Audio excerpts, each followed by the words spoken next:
Hey, Shalom, everyone. Shalom.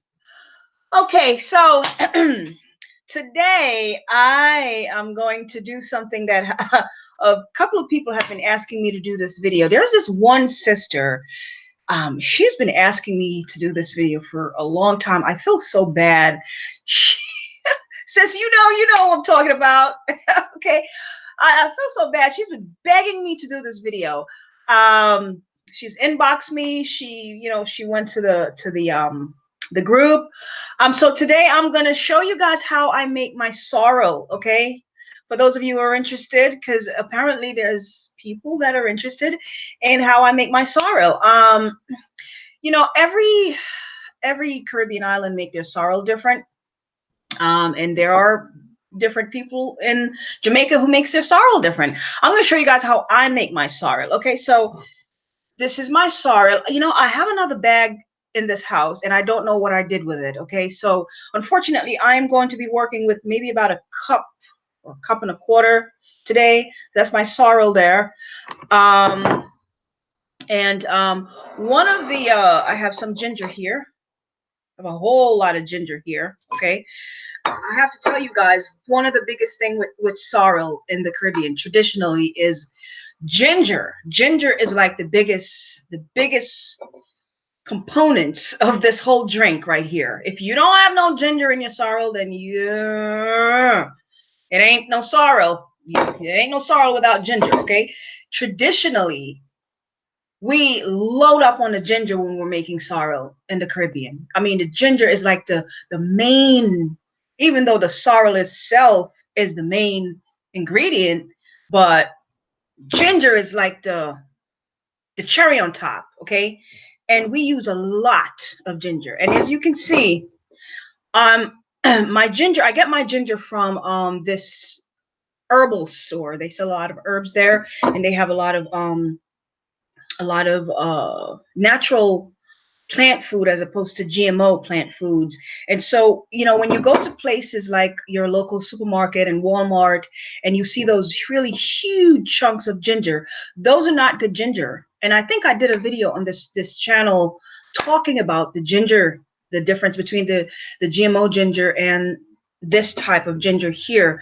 So this ginger, you have to look for the small ginger, okay? Not those huge big chunks of ginger. Those are not hot. Ginger is supposed to be hot. It's supposed to be fiery hot, right? And so these are hot. All right.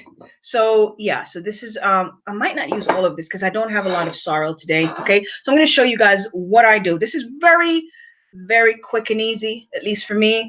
A lot of people boil their ginger. Okay, not their ginger, I'm sorry. A lot of people boil their sorrel. um Traditionally, a lot of Caribbean people boil their sorrel. Some do and some don't. When I drink these things, I do it for the medicinal purpose. Okay, so boiling your sorrel is going to remove a lot of the medicinal properties in your sorrel. Okay, because sorrel is the flower from the plant. Okay, it's the flower, and you never boil your flower. Okay, I have a video on this channel that I explain to you how to prepare your herbs, and sorrel is a herb. Okay, so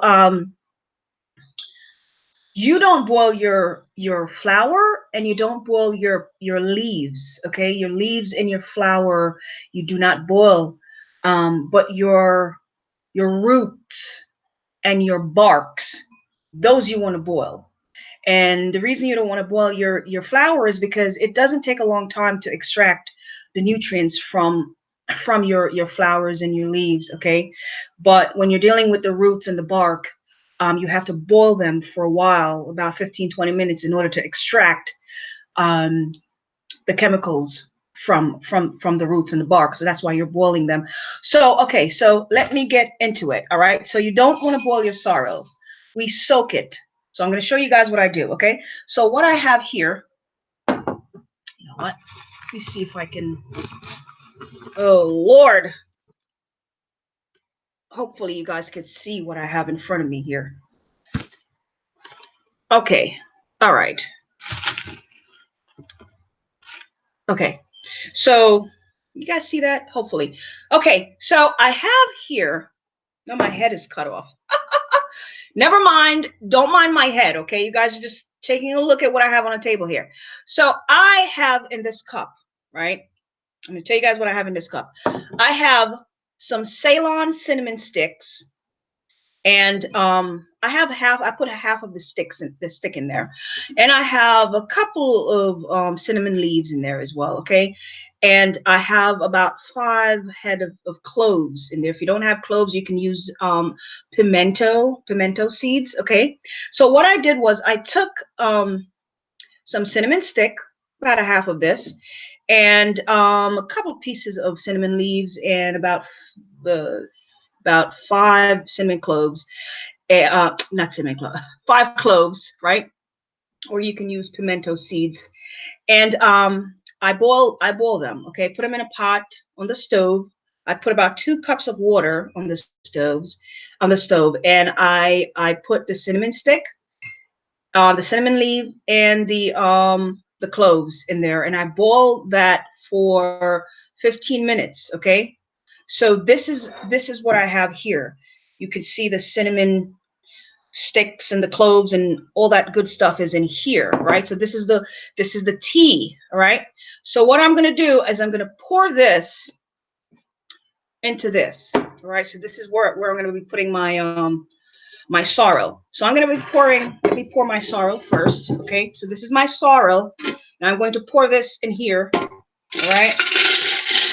Pouring my sorrel in there, and then I'm going to be pouring this, my cinnamon and clove tea in here. All right, I'm going to tell you guys why I'm using these things, okay?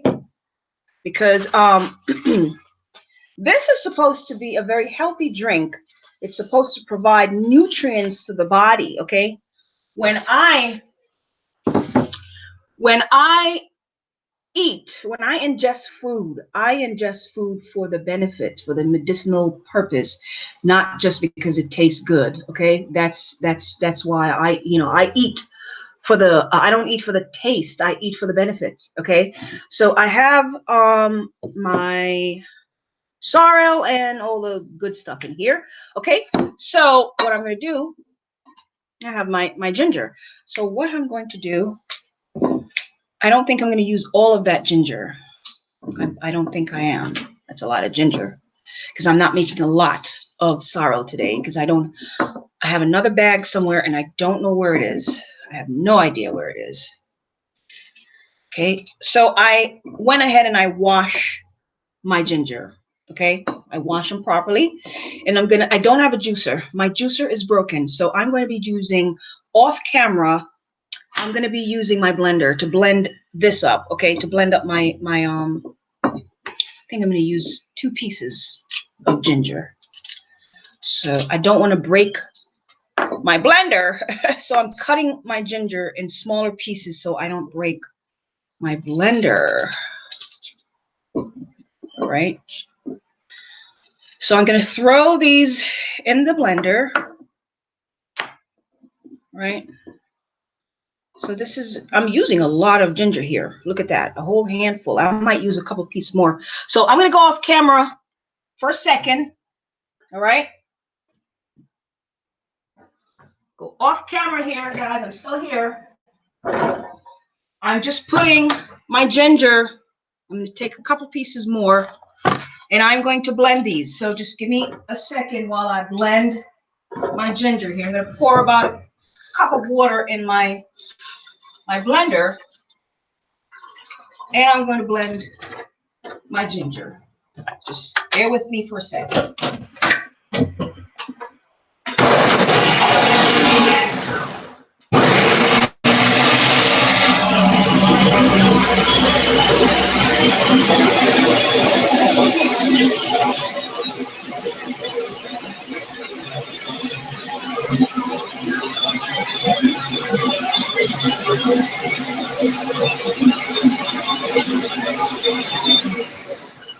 All right. Okay. So now I'm going to pour that ginger that I just blend. Oops. I'm going to pour it into this, okay? Pour it right into that.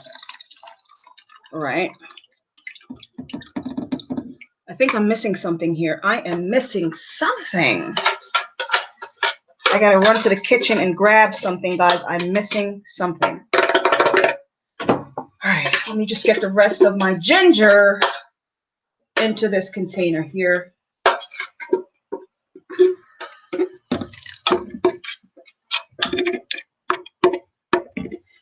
I hope this is not a hot mess. Okay, so I have all my ginger in here. Okay, and I know I'm missing something, so just bear with me, guys. I gotta go grab something from the kitchen.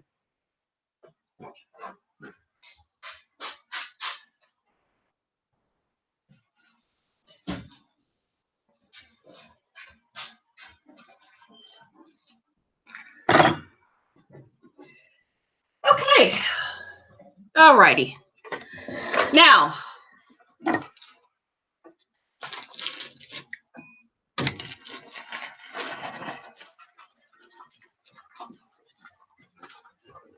give me 1 second, guys. You know, there's always that one thing that you forget to bring in front of the camera.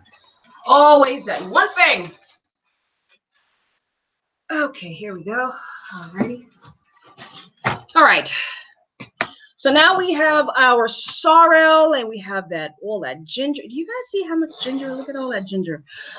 All right, so I'm gonna pour some water in this. All right, I'm gonna fill it up like that. And so, did I forget something else? I did. I forgot my spoon. You know, I'm gonna use my knife because I'm not getting up again. Okay, make sure you get yourself a spoon. Don't forget your spoon, okay? All right. I forgot my spoon. Okay. All right, so what I have here. Okay, so now you don't have to use sugar. I know a lot of you guys, you know, don't want to use sugar. What I'm going to do, this is brown sugar. See, that's raw brown cane sugar. All right, this is not white sugar and whatever. This is raw cane sugar, raw brown sugar right there. All right. So what I'm going to do is I'm going to put the sugar, about a half a cup. I'm not going to put all the sugar in there. And so this is going to help to bring this to some type of fermentation, okay? I don't drink this drink right away. I allow this drink to sit for, my grandmother used to allow this to sit for months, all right? And let it ferment. This is actually supposed to be a fermented drink, okay? And the longer you let it sit, the stronger it becomes. And some people add some alcohol in it. But because you want your kids to enjoy this drink, you might not want to put any alcohol in there, okay? But I'm gonna add some sugar to this. Forgot my spoon, okay? So I'm gonna add some brown sugar to this. You can add your stevia or whatever you have as a sweetener, okay? So, but I'm adding some sugar. So I have my sorrel in here. I have cinnamon, I have cloves, and I have ginger. All those things have a lot of medicinal properties. And the reason we focus so much on the ginger, let me tell you something. My brother, he makes a lot of sorrel. My brother does. And when you drink his sorrel, oh my goodness, he used a lot of ginger. And when you take a sip of his sorrel, your gut is happy, okay? Ugh, you can take that ginger just goes right down and you can feel it in your gut. And that's the point of this drink, is that you want to put ginger is good for circulation, okay? You know, it helps with inflammation in the system. If you're suffering from asthma and allergies and a whole bunch of other stuff, man, ginger is the bomb. Okay, y'all know the benefits of ginger. The sorrel itself has a lot of medicinal properties in it. It's good for people who are suffering from diabetes and a whole you know, a lot of other hypertension. You know, this is very good. It's good to clean out the blood. Okay, this is a good blood cleanser. Okay, the sorrel is all right. And you have your clove. Those are anti-inflammatory. Okay, antibacterial.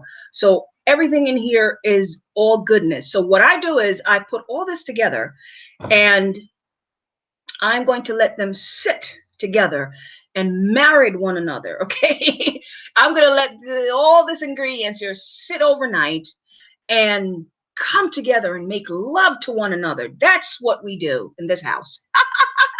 All right. So yeah, all this ingredients is gonna just sit in here and just marinate with each other and just soak up one another. And this is gonna be really, really good. I might have some tomorrow. But I usually just let this sit for at least about a week. I let it sit on my kitchen counter for about one night. Okay. So I'm gonna leave it on top of my kitchen counter today, and then tomorrow I'm gonna cover it. I'm gonna cover it all up, and leave it on my kitchen counter overnight. And then tomorrow I'm going to take it and put it in my refrigerator, and I might have it sitting in the fridge for about a week or so, maybe a couple of days, depending. You know, if I feel like drinking it, it might be gone in a couple of days. Okay, but yeah. So this was pretty simple. I don't boil my sorrel.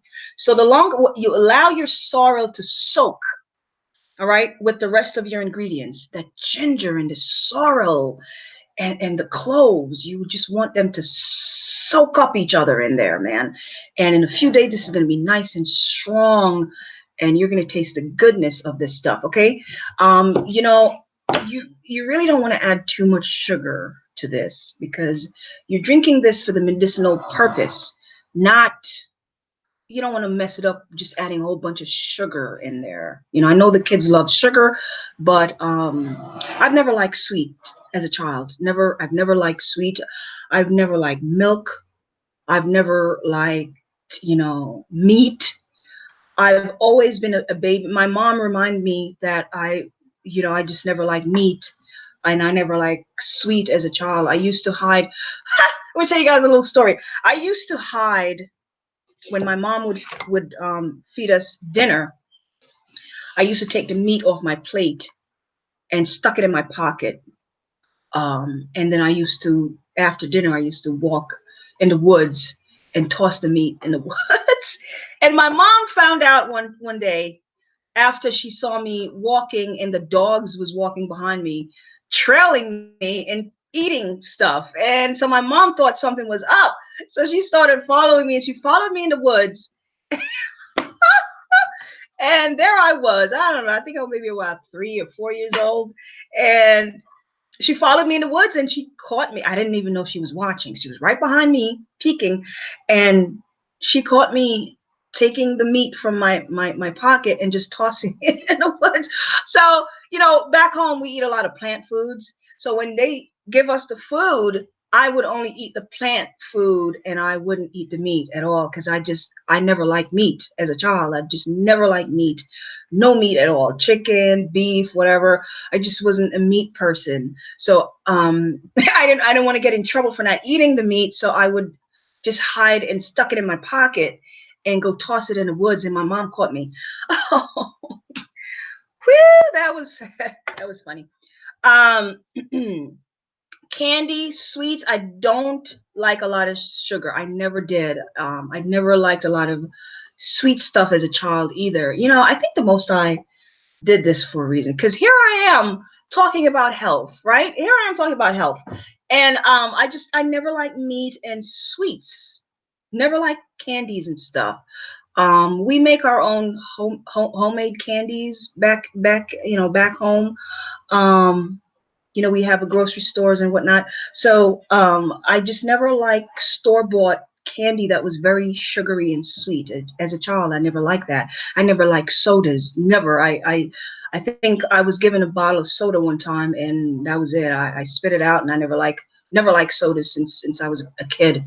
It was I just never liked it. And I'm gonna tell you guys another story. Water. Water. I drank so much water as a baby, my mom actually thought that something was wrong with me, right? When I was a kid, the neighborhood children used to call me water tank. Water tank. Oh my God. They used to call me water tank as a kid. Why? Because apparently when I was a baby, I refused to drink anything but water. I just didn't want anything, any juice, I just wanted water. And so my mom actually thought something was wrong with me. And she took me to the doctor. They did a whole slew of tests and they ran tests and whatever. And the doctor says, there's nothing wrong with your baby. There's nothing wrong with your child. She's a healthy baby, but I just didn't want anything but water. They give you juices and I wanted water and I didn't mind drinking the teas, the herbs and stuff. Um, and so she thought something was wrong with me. And so as a kid growing up, I just water, water, water. I was always just thirsty. I just wanted water. And so the neighborhood children would call me water tank for some reason because that's all I wanted. I didn't want any soda. I didn't drink soda. I didn't. So I just thought it was funny. But I'll tell you what, I never had pimples like acne, and I just never had any of those issues until I caught a parasite, of course. Y'all saw the video. I caught a parasite. Okay. But other than that, I was never a sickly child. I think that parasite made me sick. Okay. Oh, that was a travesty. But anyway, yeah, meat, sugary stuff. I just wasn't into those things. I never was, even as a child. Milk. We have cows on our property, and we used to get up. My cousin, my mom, my uncle, grandma, grandpa. We all used to get up and go milk the cows in the morning. And I think I was the only person in the family who did not drink milk at all. The only way you could feed me milk is if you would put it in maybe porridge. You guys know what porridge is? They would put it in the porridge, and that's the only way I would drink my milk. Or maybe sea moss, they would put it in the sea moss. But I never liked milk at all. I was never a milk person. And we were drinking fresh cow's milk from the cow, but I just didn't like it. I just wasn't a milk person. But anyway, so this is your sorrel, just a little story I'm sharing with you guys. Okay. So I am going to get off camera now. All right. And I'm going to cover this up, and I'm going to allow this to sit overnight and do what it does. All right. I'm going to let all this good stuff marinate with one another. And here, I'm going to go grab a spoon in the kitchen after I get off camera and really mix this up. Just grab a spoon and mix it all together. All right. And then you let it sit. Okay. This, is an acquired taste. All right. It doesn't taste like your regular store-bought drink. All right. This is an acquired taste. It has a hint of the clove in there. It has a hint of the cinnamon in there, and it certainly most definitely have a strong taste of ginger in there. That's one of the main thing about the sorrel and how we make it in the Caribbean. There is no sorrel without ginger, guys. If anybody hands you a cup of sorrel and there is no ginger, you might want to question that person, okay? Because there is no sorrel without ginger. That's all I'm going to say, all right? No matter where you go in the Caribbean, there is no sorrel without ginger. That's it. All right, guys, so that's it. Wasn't that easy? You don't boil your sorrel. Please, if you watch any YouTube videos and they're boiling their sorrel, you don't want to follow that recipe. You do not want to follow that recipe because, again, in case I didn't say it. Sorrel is a flower. It's the flower from the plant. And you don't boil flour. When you boil flour, you are removing the medicinal properties from, and that's why a lot of people take herbs and they're not getting the benefits from the herbs. You know, you hear a lot of people say, well, I've been taking herbs for a long time and I still have this problem and that problem, because you're not preparing your herbs the right way. That's the problem. It's not just about just throwing something together and drink it. No, there is a way to prepare your plants, in order to get the medicinal benefit from those plants. Okay, so something like sorrel, I've watched so many videos and I see a lot of people boiling this for an hour. I'm like, what? Wait, there's 1 hour? By the time it's you're done with this, like, you're not going to get any benefits from it. If you're boiling this thing for an hour, you're not supposed to be boiling it in the first place. You can maybe put it in some warm water. Like, you could boil the water, right? Boil the water, take the water off the stove, and then you can pour the sorrel into that uh, warm water, into the hot water, or allow the water to cool down a little bit, and then you pour it in the warm water and let it sit. But you don't want to boil your sorrel because you're removing all the medicinal properties if you're boiling it. Okay, you cinnamon is the root, the bark of a plant. So you really want to boil your cinnamon. You want to boil it. You don't want to just throw your cinnamon in there with the sorrel without boiling it, because you want to be able to get all that medicinal properties from your cinnamon sticks. If you're using the sticks of the cinnamon, you want to be able to boil the sticks first. If you're using the leaves, you don't necessarily want to boil them. You can maybe put them in some warm water and let it sit, and then you pour your sorrel on top of it. All right, so that's it, guys. Very easy, right? Wasn't it very easy? You know, boil your cinnamon and your cloves, and you toss your sorrel on top of that. You blend or you juice your ginger, you add that to it. So now when I'm done, right, when I'm getting ready to drink this, you need a strainer. Okay, that's what I forgot to say. You are going to need a strainer. You guys know what a strainer is, because you need to strain this off. You're not gonna be drinking all of this stuff. Okay, you're not gonna be drinking all of that. You are going to need a strainer to strain all of this off and get your juice. Okay, so yeah, when you're ready to drink this, make sure you have a strainer. If you don't have a strainer, go out and buy one if you're going to be making this drink. So you're going to be straining this and drinking it. All right, you can add some ice to it. All right, nice cold drink. Or you can also have this as a warm drink. You can maybe warm it up on the stove a little bit and drink it warm if you want. All right, I like to drink this cold. I like to add some ice to it and drink it cold, ice cold. Okay, all right, so I'll talk to you guys later. Bye.